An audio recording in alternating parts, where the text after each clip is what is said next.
Good afternoon, everyone, and welcome to Goodman's for our event this evening. My name's Alan Goodman. I'm the chair of the technology group here at Goodman's, and it's a pleasure to welcome all of you to our program, both here and on the web. We are very fortunate to have Nancy Peterson, the CEO and founder of HomeStars, with us today to share her experience.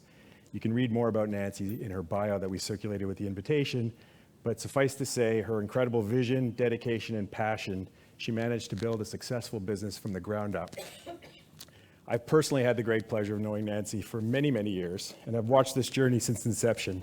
So it's particularly exciting for me to share this story along with everyone here today. Goodman's Technology Group has been in existence a long time, but about 5 years ago, we made a conscious decision to work with emerging companies in the Toronto area, given the exciting things that are going on here. And with that, we've had the very good fortune of working with a number of great entrepreneurs, founders, early stage investors. And we ourselves have learned a lot of lessons that we've been able to pass on to the clients we work with. Our strong connection starts with our relationship at the DMZ at Ryerson University, where we're legal counsel and residents working hand in hand with entrepreneurs as they start their journey. We give them legal advice, but more importantly, a lot of mentorship and networking opportunities that we get to share with those founders. Our idea today was to everyone's got their own story and their own journey and their own problems and issues that come up along the way. But our idea today was to let Nancy tell her incredible story so that if some of the founders that are here with us today are on the web or investors hear one or two things they learn from that, it helps them on their journey, then we've done a good job. So this idea today is to, we will have this discussion. We've got a list of questions we're going to go through, but to be practical, feel free at any time to put up your hand. We do have mics, so we will ask you that if you have a question to speak into the microphone, because otherwise it won't be heard on the web. And then we're going to save some time at the end as well for questions, so feel free if you have things you want to ask, we'll get to it for sure. So with that, we're going to take a start at this great story. And Nancy, first of all, welcome and thanks for coming. Thank you for having me. Thanks everybody for attending. This is wonderful. And so, I guess you start at the beginning, and you know your background. You were working as an executive for many years in the corporate world, and all of a sudden you have this idea to start a startup. And I guess start us at the very beginning. What prompted you to leave a highly successful corporate role at Kraft to begin what has now become HomeStars? Yeah. It is a when I look back. Not many people would jump off the deep end of the pool when you've got a really happy, successful career. In fact, a couple of my close colleagues are with me right now from my Kraft days. And I know people looked at me like, you're doing what? It was, really, the genesis was I did a renovation in the late 1990s. We'd bought our first house, my husband and I, 21 years ago now, and had no idea what we were doing, and we were both working like crazy. And it was like 6 months after we figured out who we wanted to hire, we started doing the project, and then at the end of it, it was like, why was that so hard? And so it was on my mat leave that I took a step back and realized, if I went through all this pain through a renovation, and we're all really busy, we're putting our hard-earned dollars in our homes, is there an idea here? And so that was really how it started, and it took a long time, to be honest, to jump into the deep end and start HomeStars. That's for sure. So it's one thing to have an idea, and so many people have great ideas. A lot of us bounce them off in our kitchen and our parties, et cetera. But how do you actually take the next step and sort of look at the market potential and assess the viability of a business like that? It's one thing to have this idea, home renovations. Yeah, it was on my mat leave that I actually, and my son is here in the audience, that I took that time and actually did some market research. When you're full on in your own job, it's pretty hard to start looking at other options. So I took that time to start looking at what was available for homeowners. And when I did my own renovation, it was word of mouth. It was the phone book, and that was it. So I also talked to contractors. I spent time interviewing a half a dozen of them, and I remember them saying, we don't do anything. We don't spend money on advertising. Or they would say, we spend money on Yellow Pages. So did a lot of work finding people who worked in the Yellow Pages, understanding their rate card, what was their point of difference. And then I thought to myself, would I hire a contractor from the Yellow Pages? And so that got me thinking, probably not. And so that the wheels kept spinning. My big aha moment was TripAdvisor. I looked, it was just starting. TripAdvisor was just gaining ground, and I thought, gee, I would love to read reviews on contractors before I hire them, because who you hire is the most important decision. Once you hire somebody that's reputable, you'll have a great experience. So again, we move through the chain of startups. You've got this, idea. You've got this, a little bit of market research. Yep. Great. Now what? How do you take the next step to actually put it into action and to launch? I know, exactly. Well, I remember talking to you. I definitely remember that. You were super helpful in those early days of, you got to set up a company, incorporate yourself. I remember putting together a prototype, both web. I mean, just even looking at my skill set. My skill set from a business perspective. I had run businesses, so I knew, brand P&Ls, how to launch products, how to work with cross-functional teams. Hi, Terry, which is awesome that you're here. We'll talk about Terry too. One of my first employees, just unbelievable.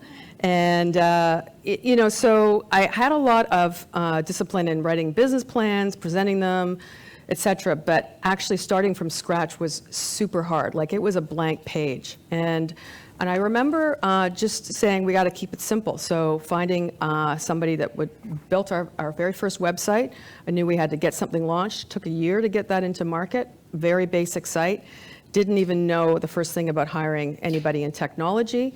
And the second was we got to hit sales in the door. That was the two things. So what were we going to sell? We were going to sell a directory of paid listings. Companies were going to go on there, and we were going to get homeowners to write reviews. We actually, our very first thing we did was, which in hindsight was the best thing we did, was we went to a home show. And we got a booth, spent an enormous amount of money at the time. It was, I think, $4,000 for the booth itself, all the materials.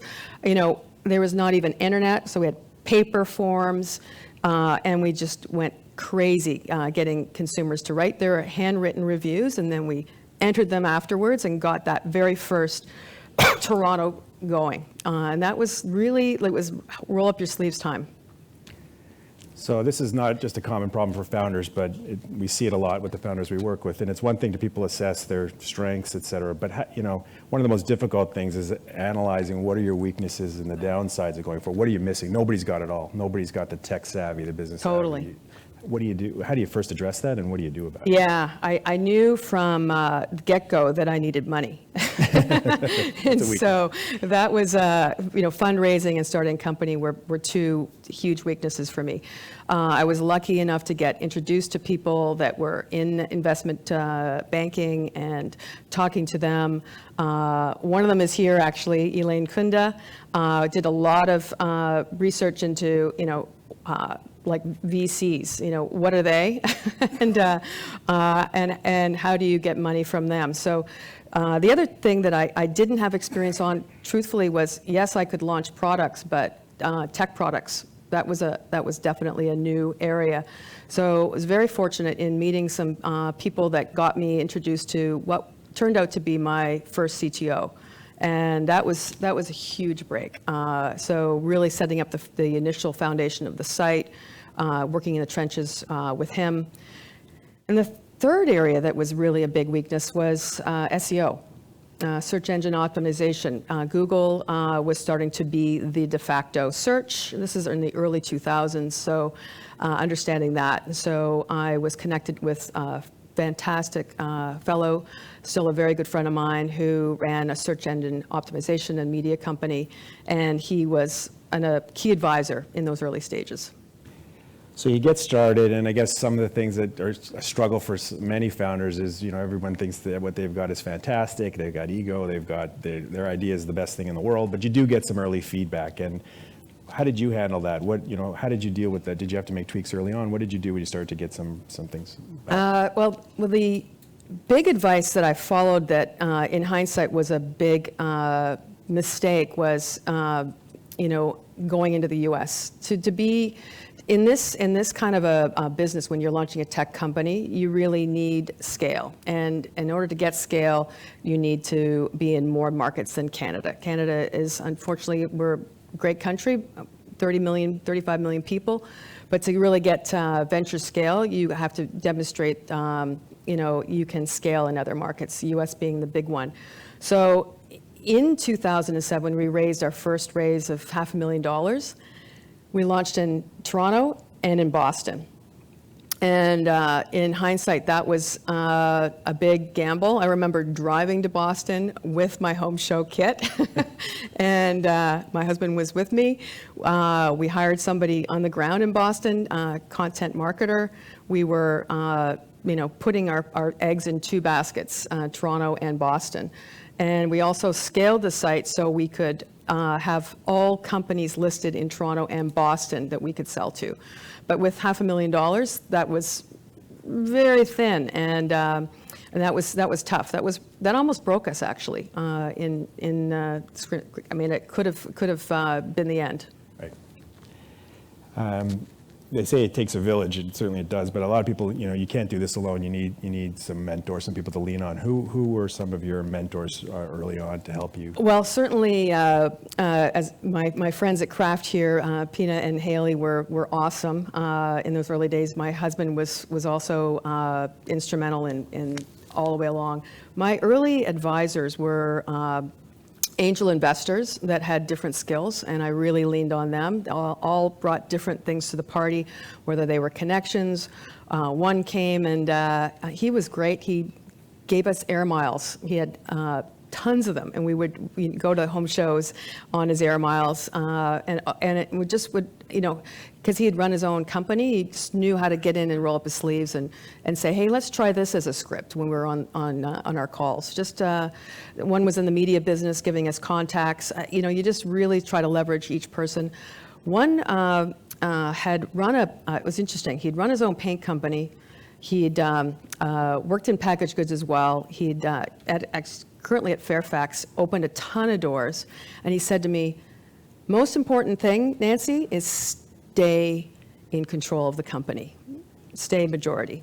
And that was, in hindsight, really good until you take on a lot of funds. And I've talked to founders that have diluted themselves below 50% without big investment, and that can really hurt you along the way. I mean, it's interesting, and we see this a lot with the clients we work with. Like, people are so anxious to get a check, and obviously it's important to keep the doors open and keep funding, but what else does that investor bring? Like, you really do have to assess that, because so many investors out there bring different skill sets, bring different opportunities for network, and we do see that. And we caution clients when they're just saying, sign this term sheet, let's get going. What's the value add? So I get that as a very important piece. I guess as you grow and you scale, the mentors kind of change. And as you grew, I think you mentioned there were some sort of different people that came along the way. Yeah. Yeah, and later on, I thinking strategically where our weaknesses were, I ended up reaching out to somebody to be on my advisory board that had worked at Home Depot and Canadian Tire.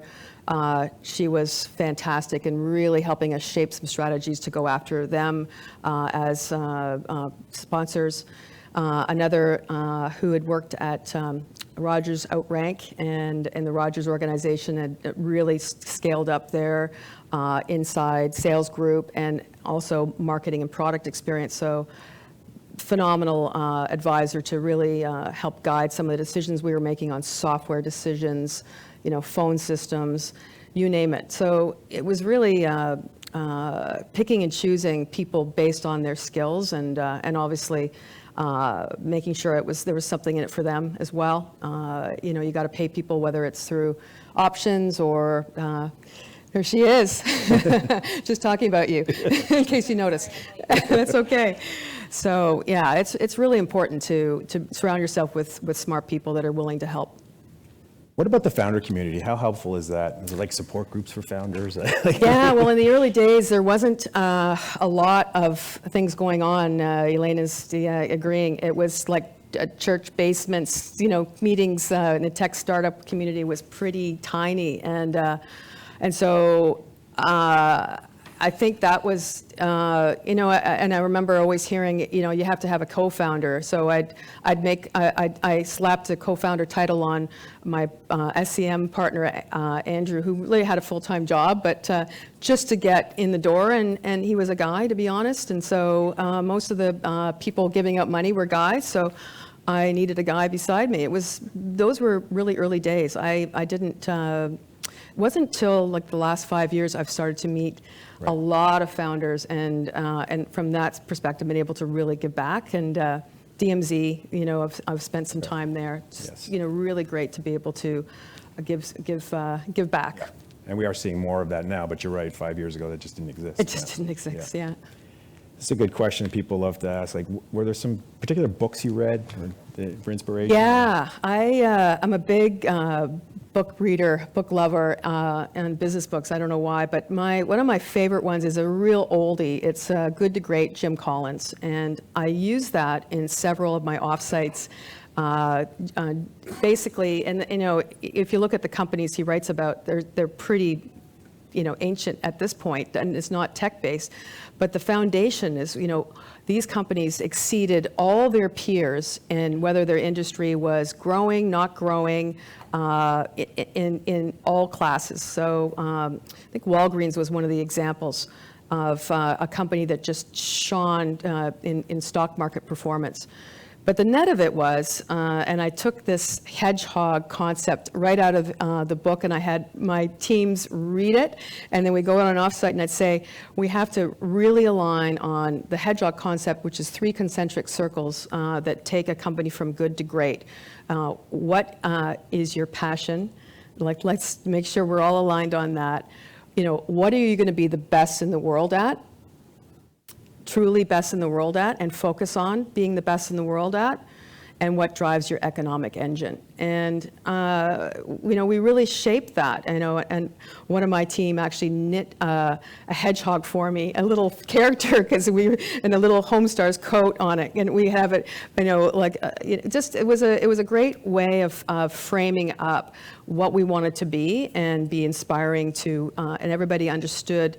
What we wanted to be the best at, and that was connecting homeowners with reputable contractors. So one of the big things we hear about founders and you have to have is resiliency and flexibility. Things are going to be thrown at you that you have no expectation about. What were some of the big early challenges you had? Oh boy. Well, I think we talked about a little of them. I think, 2007, when we raised that first round, as I started to allude to, we ran out of money pretty much with the Boston launch, and that could have been the end of us. And then 2008, the submortgage crisis hit. My husband lost his job. Both my mom and his mom were sick. It was a really tough time. I remember not even working for a month. I just couldn't even focus. It was, and I remember, our CTO had brought on a phenomenal right-hand engineer, and we'd have these conversations like, we're basically down to the wire here on our funds. And so Jerry said, you know what, Jody should stay, I'll go.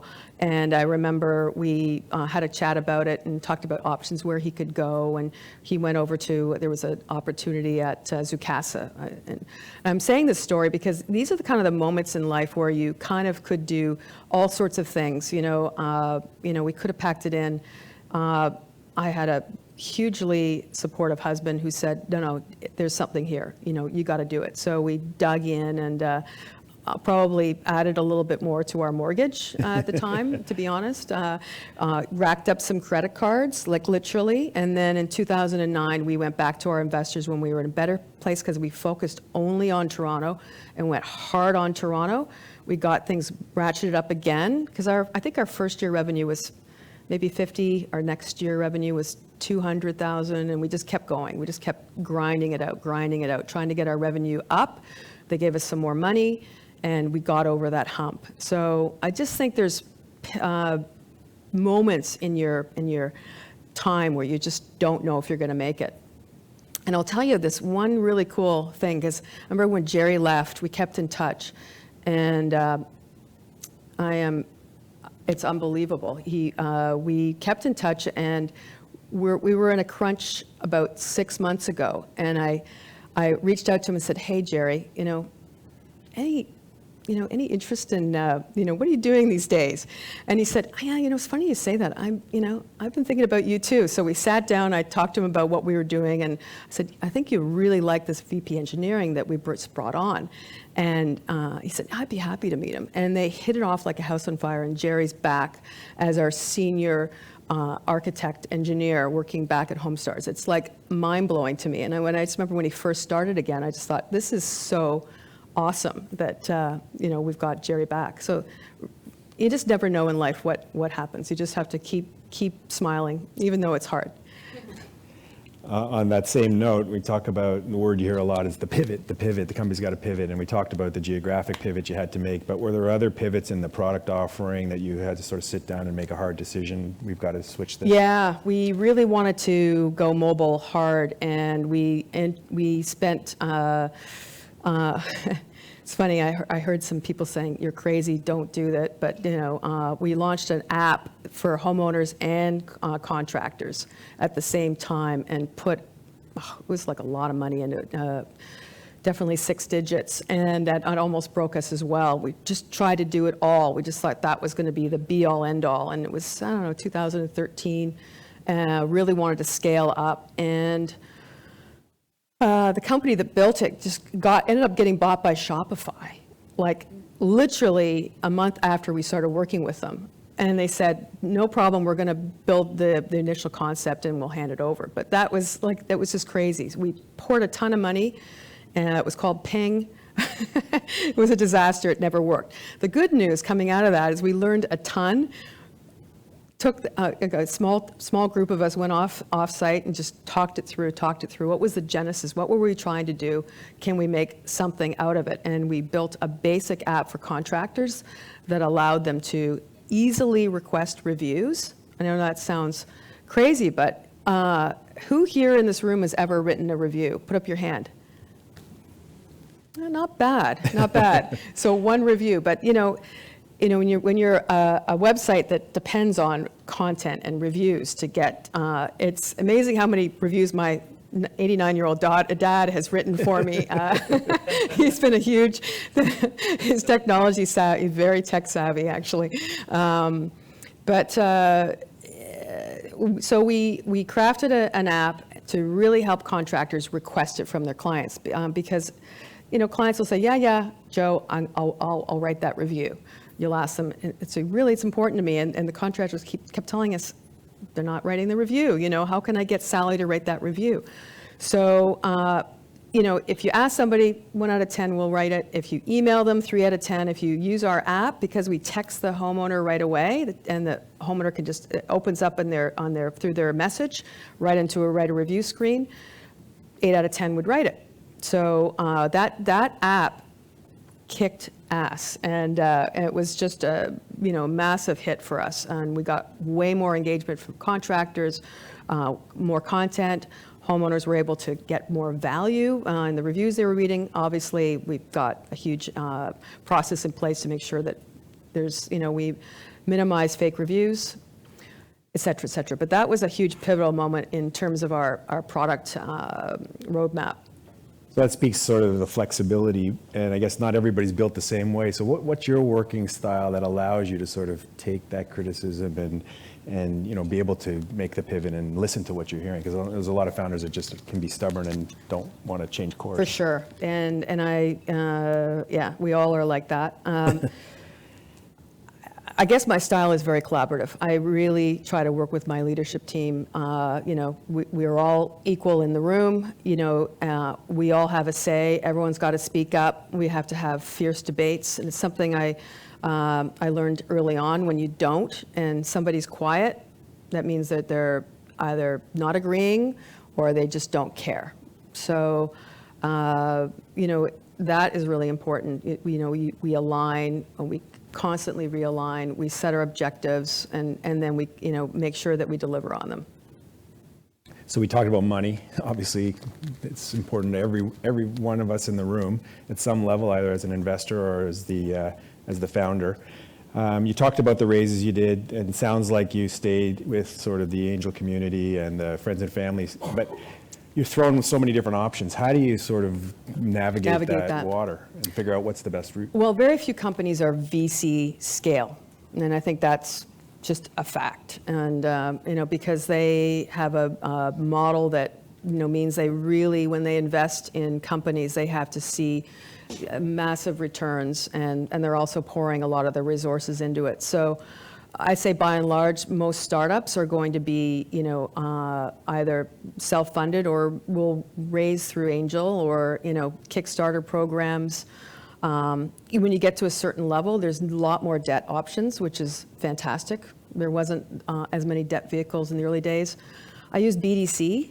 They were good. I mean, the rates were expensive and really pushed back on those a lot. I remember really pushed back, but there are options. And I don't think anybody's going to invest in a company though if the founders aren't putting skin in the game. Right.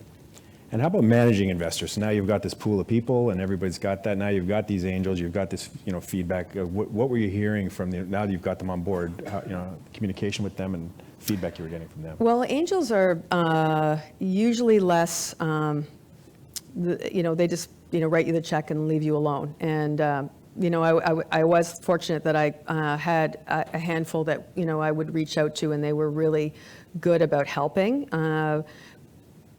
But they just don't have the resources, and that's a good thing and a bad thing. So I think it puts the discipline on the founders and leadership team to make sure you're communicating with your investors on a regular basis, whether it's once a quarter. We'd have our annual meetings, even though a lot of them didn't show up. It was just because it forces you to have that discipline of making sure that you here was our plan, here's what we did well, here's what we didn't do well, here's what we're going to do next year, and really just that discipline helps you stay on course.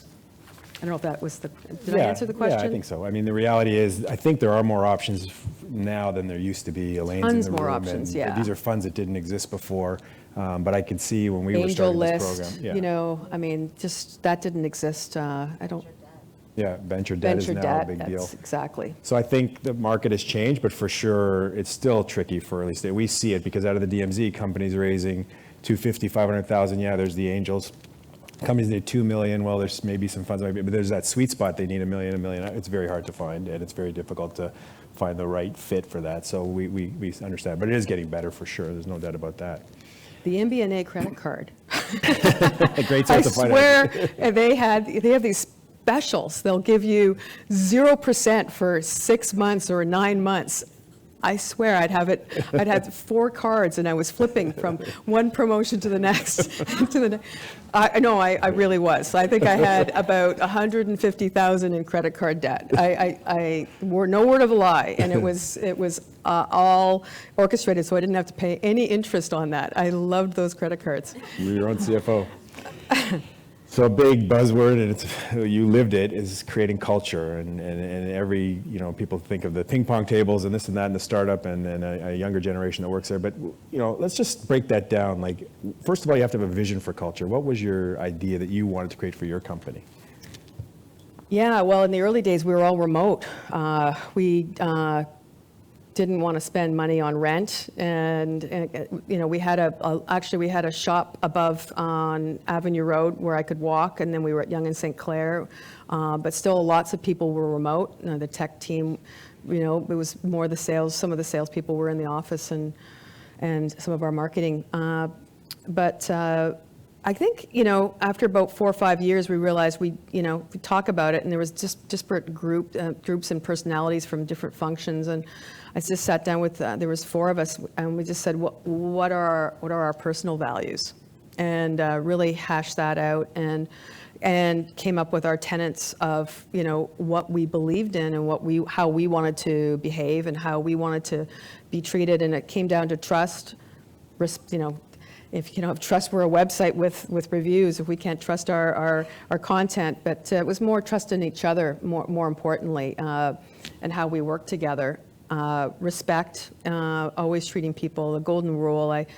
Isidore Sharp at Four Seasons talked about that so much, and I really admired his thinking. Communication, so important when you're remote. And it's still a struggle in our company now. We hear that in our consumer surveys, more communication. And the fourth was accountability. We all felt that if each of us has committed to something, we gotta deliver it. And so those tenets still ring true today. We only added one more about 3 years ago, and that's coachability, and really trying to bring into the organization this notion that all of us can learn from each other. So when you're having interactions with somebody that is trying to learn something, how can you be a good teacher, a good coach? So non-judgmental, in a non-judgmental way, which is really hard. It's not something that I necessarily am good at, as my family will tell me. So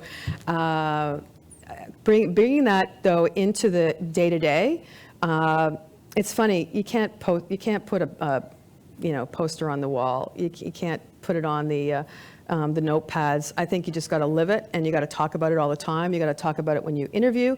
You got to talk about it when you have performance reviews. How are you living up to the tenets of our culture? And just keep it as a consistent message. I know I've heard from people that have visited our company that one of the things they love is that they get asked, by anybody that walks by, can I help you? Can I get you a glass of water? So all those ways that I think we all act to get, if I'm walking the talk, the leadership team is walking the talk, it should permeate throughout the organization. Sort of tied to that, and it's a struggle not just in startup community, but generally we see it in the law firm as well, but work-life balance, but particularly in a startup where everything's so frenzied. There is no 9 to 5, it's weekends, nights, you got to get stuff done, you're up against budgets, money running out. How do you manage that? How did you deal with that? Not very well. I don't think anybody's got it figured out. You either are full on, or sometimes you just got to get off and just take those breaks. And sometimes I think I wish I'd taken more breaks. I've seen burnout. One of my execs, frankly, burnt out, and I just know what it does to all of us. I really look at vacations, and I've nagged people that aren't taking them to take them. Right. It's really important. Right. I ended up getting a dog. My husband said no, and wrote a whole list of 8 reasons why we're not getting a dog, and I just said no. And then I'm glad I got a dog, because I needed that. That was a really good distressor, but it's a real thing. Right, and just being able to put that down through the organization is tough too. It's one thing for yourself, but as you say, getting other people to do it is not easy. Noticing when when people are just feeling it, and if you're feeling it, they're feeling it too. So you gotta take the lead. Make sure you take the lead, for sure. So when you do hire, what I'm sure you got the important characteristics of what you need for that position, but what generally you're looking for in people when you're on the hiring path? Yeah, I mean, job descriptions can be pretty nebulous. So I like to, we've talked a lot internally about making sure that those job descriptions are really thought through before you post them. But I read this from one of my favorite authors, Patrick Lencioni, who wrote 5 Dysfunctions of a Team. And I read this a long time ago, and I always think about this when I interview.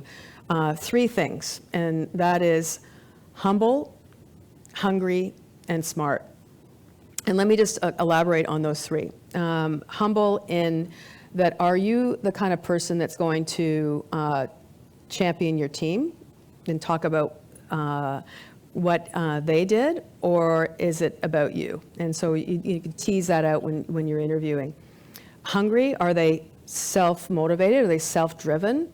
because there's in a startup phase, there's a lot of white space, and nobody is managing anybody. It's like everybody's got to manage their own agenda and be communicating it.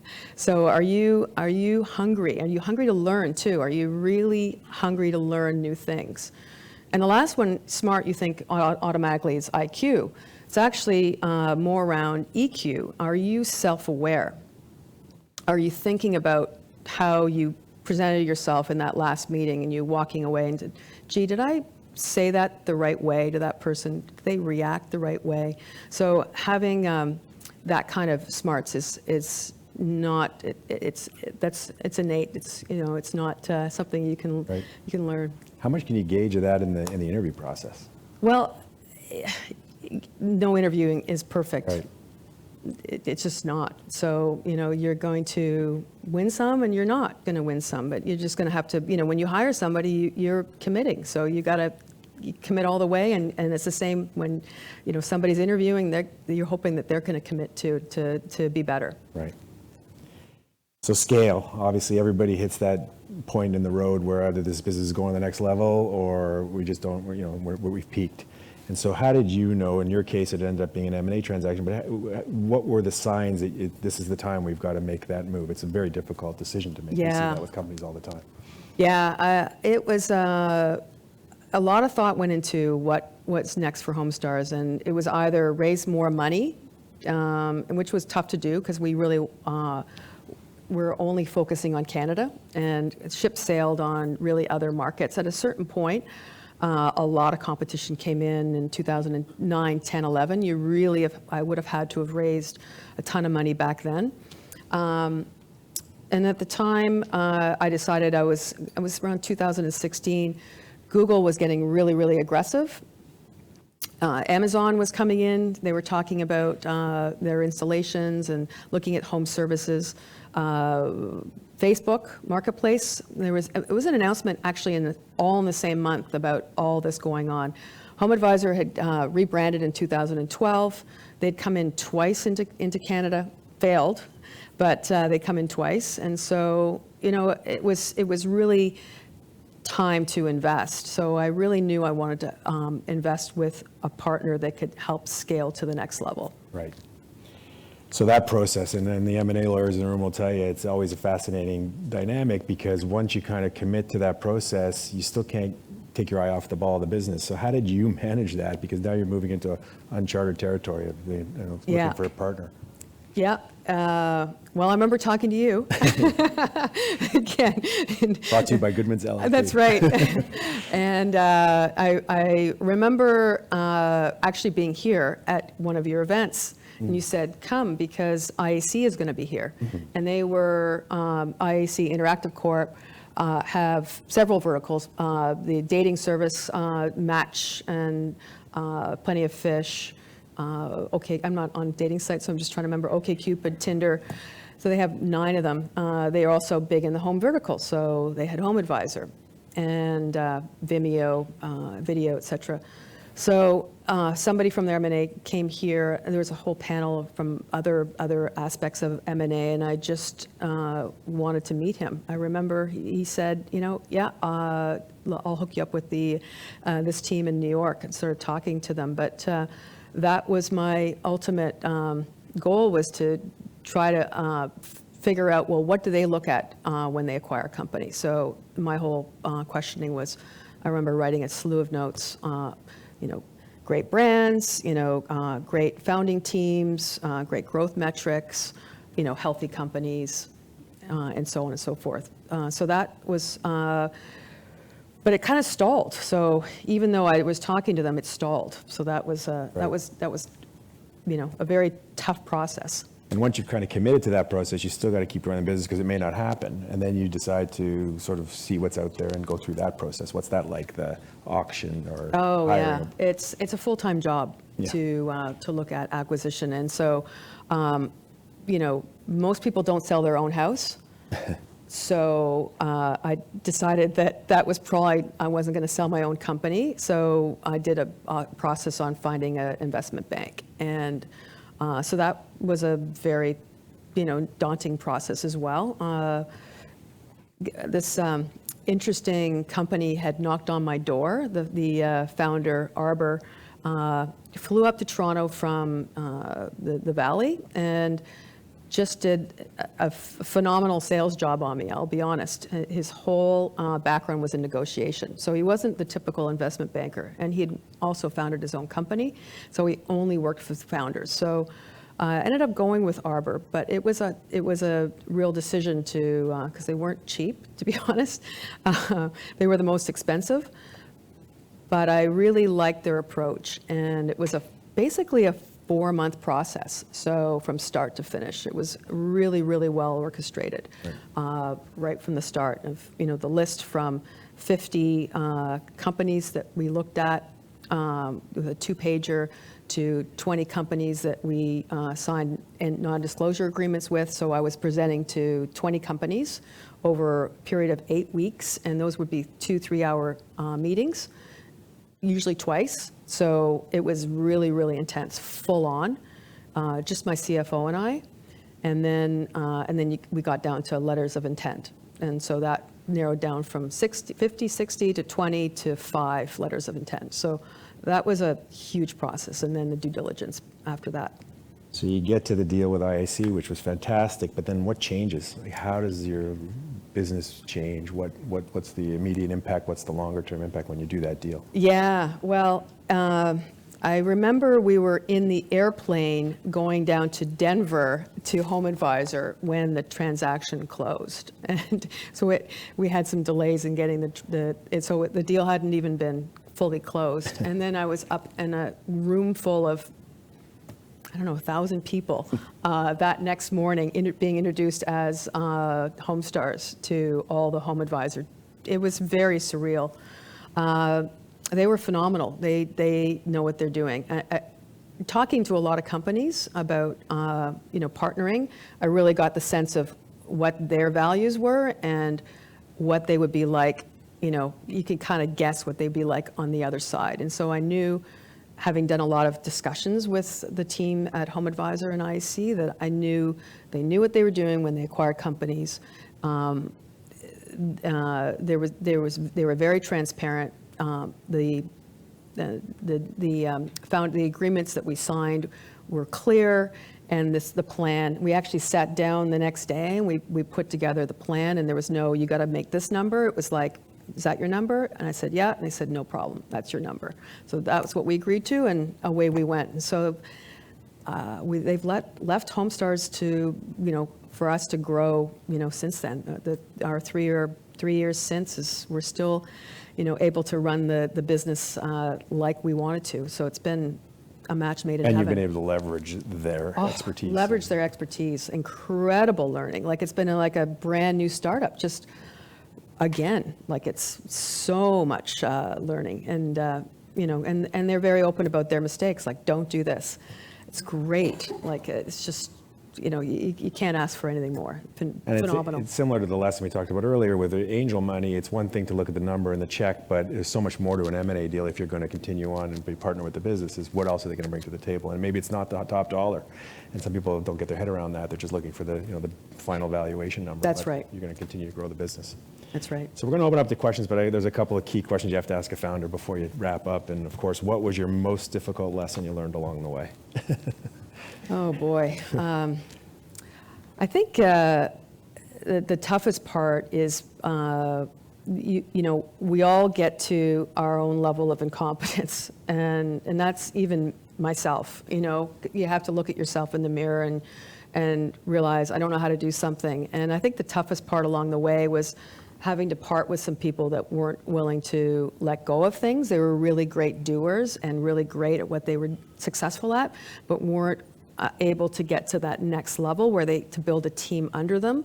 Because that, when you're scaling, when you're adding, we went from 20 to 50 when we got acquired to now we're 140 going to 180. It's like, it's different skill sets. What made you successful then isn't make you successful now. So that's been the toughest thing. And the best piece of advice you ever got from someone, what was that? Best piece of advice. when it comes to fundraising, lots of fish in the sea, you know, and it's because you're going to have doors slammed in your face all the way along, and because, you know, when you're, and, you know, whatever, you know, wherever you are today, it's going to be different tomorrow. So don't sweat it, you know, it's just keep smiling. With that, we're going to open it up to questions. Does anybody have something they'd like to ask Nancy? I would just wait for the mic because we've got the web on so if they can hear as well. Thanks. Thank you. My name is Leon Robenheimer. I'm mentoring this young man sitting next to me and had him in front of Nancy. And I said, what's your best advice? And her comment was, keep your app very simple and go deep. Talk a little bit about that. Keep your what? Your app very simple and go very, right. deep. Yes. Because I think that was the best advice that you gave him, and I think that's probably of interest to most people in the room. Yeah. Yeah, because you always, you know, there's always so many shiny objects that come along. And I just don't know how many times, I remember Groupon was just going crazy, and I'd have, and you know, people saying, you got to put discounts on your site, you know, and blah, blah, blah. And I just, thankfully, I just didn't listen. Because, you know, you got to stick to your knitting.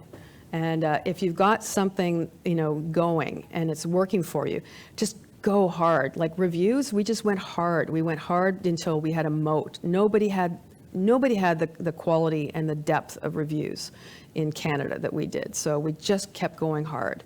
And so with the app, same thing. Like it's like a remote control. You know, the best thing we did was we threw out Ping. Was hard because we'd spent like over $100,000 on that easily, and threw it out and started again and built a very simple product that you could request reviews, and that was the very first thing we allowed contractors to do. And then we added a whole system where they could accept jobs, leads, and communicate with homeowners. So just very, very simple, and they love it. And our adoption with contractors is, you know, 90+% are active users. So just, you're right, just keeping it really, really simple. Yep. Hi, Nancy. Hey. Hey. Talk a little bit about the resistance that you had in the industry. I know, obviously, that there was some resistance. Contractors didn't want to be reviewed. And Yes. really the whole idea of being reviewed at the time that you began to enter into the construction industry and request reviews was really just the beginning. And the exposure that contractors felt was pretty profound. Talk a little bit about how you managed to overcome that particular barrier, the industry resistance. By the way, I have to say that from my point of view, because I was on the resistance side, I want to say that you handled it with extreme aplomb. It really worked. Like, I could see the gradual change of culture inside the construction industry, and I think you had a lot to do with it. So, Well, another talk a bit lady about that. behind me, Terry Mardini, was a magician in terms of talking contractors down. You know, Terry and I worked together for, I don't know, 7, 8 years. And she, you know, talked to thousands of contractors. And, you know, it's making people feel comfortable with that whole notion that, you know, just because one person has written something negative about you, I mean, you know, you've got 99 other people that are, you know, talk to your fans. You know, none of us are perfect. And that's why our star score only goes to 99. Like, we built a star score that will never be 100 because none of us are perfect. So we just have lots of different ways that we just try to make, you know, contractors, companies comfortable with the notion that, you know, you'll never be a 10 out of 10, and that's fine. We also did Best of Awards, which those early events, we actually host, you know, an event, which is unheard of. No other company does that. Nobody. And call it the 7 weddings. And they're a ton of work and a ton of investment of, you know, because they're, you know, each event costs thousands of dollars. And I think we call them our Academy Awards for contractors. And contractors don't have, people thanking them for their work and recognizing their great, so those events, and I'm still, doing we're just talking about our next phase in February. We'll be doing them, and we're just buttoning down the calendar. And those are really special. And that's where you've got the best of the best, and they start to advocate with their, network. So it's a network effect. It took us a long time, and it took people like Terry to break the back on, getting contractors to understand that, this was the way of the future. Right? Nancy, thank you for sharing your honest story. I had the pleasure of meeting you, I guess, 2007 when you were first raising money, and one of the things that I remember is just how tenacious you were and how you were someone that was worth betting on. I remember, unfortunately, I was not in a position to do it at the time, but I remember thinking, here's a person that is never going to give up. So I'm just thrilled. Oh, thanks, Elaine. Well, I was trying to close that deal with, with John Albright, and he taught me a lot, and so did you. We had some great conversations. It was, those early days of getting that term sheet, but not being able to close the term sheet, and that was heartbreaking for me. And in a way, though, it was probably the best thing that happened to me, because we just focused on Canada and just got on with it. It all worked in the end. So I guess my question for you is, would you do it again? Good question. It's funny, you have this hindsight, and I've talked to some people that want to start businesses, and I'm really cautious. Like I'm asking them, why?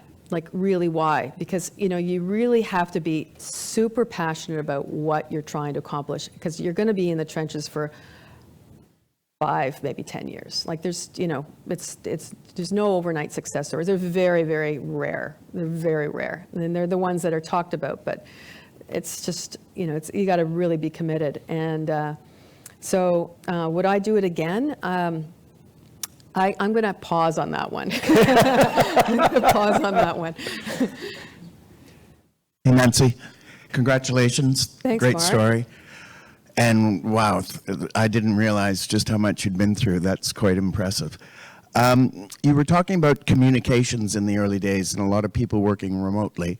How can you elaborate on that a little bit? How you kept people, in touch and on focus, and making sure they weren't watching the baseball game on the Sunday Yeah. afternoon, things like that? Yeah, we'd have morning kickoffs, and we also used what's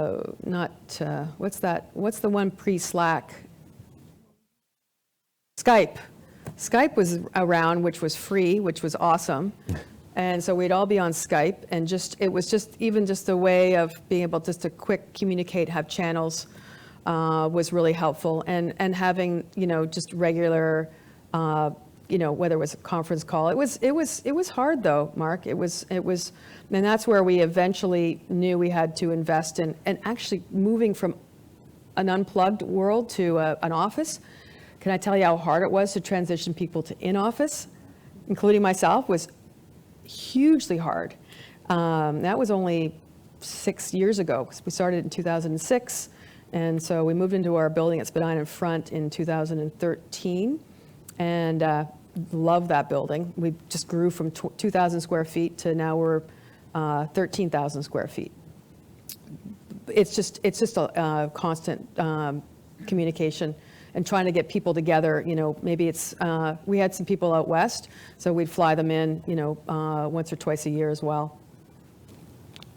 Hi, Nancy. It's great story. I've heard a lot about it through Alan, my partner here, and I'm really happy to have heard about it.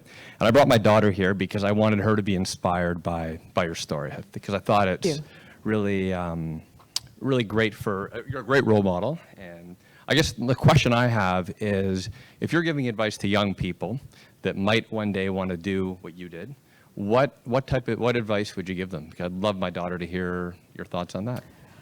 Or advice to the dad of the daughter. Yeah. Well, We can talk about that offline. I don't think people are born entrepreneurial. I certainly, didn't come from an entrepreneurial family. I learned a lot from picking some good companies in my 20s, I'll say, that really gave me phenomenal training. And that was, because I think that stood me well, later on when I started, because I was 40-ish when I started HomeStars, so I was no spring chicken. I'm certainly, well over 50 now. So I think that really helped me. You read about success stories of startups, and the age, the failure rates amongst people in their 20s versus 30s versus 40s, et cetera. There's been a lot of studies on it. So I just view, sure, if you have a great idea and you want to start something, go for it. But there's nothing wrong with also getting some great experience at a company or several companies first before you jump into your own thing. It gives you that structure and that discipline and that understanding how to work with people, because that's what it's hard. This works out well now because you're a big company. That's we've been I've been recruiting a lot of great. In fact, Samantha Goodman right here. It did some amazing work for us, and everybody wants her back. But yeah, for sure. You go ahead. So not unlike yourself, I put a pretty decent career as an entertainment lawyer on hold. I did not work here, though. And I started a company, a production company, a couple of years ago, but by myself. And you were mentioning you felt the need at the time to get a co-founder. That's still the way it is. And I would love to have a partner. Do you have any advice on how to go about trying to get one? Yeah, I don't think you need one, to be honest. So, I kind of I thought about that in the early days. It would have been nice to have, I had co-founding employees, if you will. They, I didn't take a salary for the first few years, so they did, and that was the difference. And I also invested and they didn't. So that's how I differentiate a founder versus an employee, because I was basically taking all the risk. And so, I thought a lot about that in the early days, and then the ship just sailed, and there was no, I didn't find anybody that was willing to jump in and write a check with me. Time for one more? It's good. We'll take a couple more, but then we can certainly have the networking too. So my question is, so you have a two-sided marketplace platform. So you have the contractors on the one side, and then you have the buyers on the other side. Homeowners, yep. Yeah, in need of the services. So there's a little bit of chicken or the egg argument, right? Like you need contractors so that you can get homeowners. You need homeowners so you can get contractors. So Yep, that's the toughest thing about a marketplace. Exactly. So how did you overcome that in the beginning? And then how do you manage that now? Because it's obviously still a very important part. It's an ongoing, so every market, and it's a great question. TripAdvisor, I remember I actually knocked on their door. I actually was trying to get money from some strategic investors, and I remember Steve Koffer saying, "Good luck," because TripAdvisor could aggregate reviews from. I could write reviews on my hotel stay in London, England, and Bermuda or whatever, whereas with contractors, it's all local, and so it depends on the marketplace that you're building. And, there's no one silver bullet. You have to acquire content, you have to acquire customers, and you have to put your costs on how you acquire them and make sure that the metrics are going to eventually be profitable. And once you get that wheel spinning, and that's the beauty of a software as a service. Once if you have a subscription model, you can start to see that if you've got good lifetime value, you can make it work. But when you invest $1, you can get $1.25 from that investment. So it took a long time, though, for us to get to that flywheel. Takes investment. There's one back there. Right there, yeah. Could I just make a comment before? sure. As Nancy's father, I knew she wouldn't bring this out, but she mentioned that she had had a couple of 3 jobs after her bachelor's degree before she got her MBA. And after a couple of jobs, she came to me and she said, "Dad, I'd like to get some sales experience. I've got a company that I'm going to apply for. Is it a good one?" Now, she didn't know. I didn't tell her, but my company had just signed a multi-million-dollar contract with that company, and I said, "Yes, a good company, go for it." So she applied, and she got the job. She won the Best Salesman of the Year award in her first year. There you go. Won a trip to the Bahamas. The president of the company at a meeting 6 months later said, "Why didn't you tell me your daughter was working for me?" I said, "You know why." I said, "I can't believe she did as well as she did." You know why she did? She treats the janitor the same way she treats me. And that said more about my daughter, I think, than any of the other compliments that said here. But I knew she wouldn't make that point, but that's probably one of the reasons for success. That's great.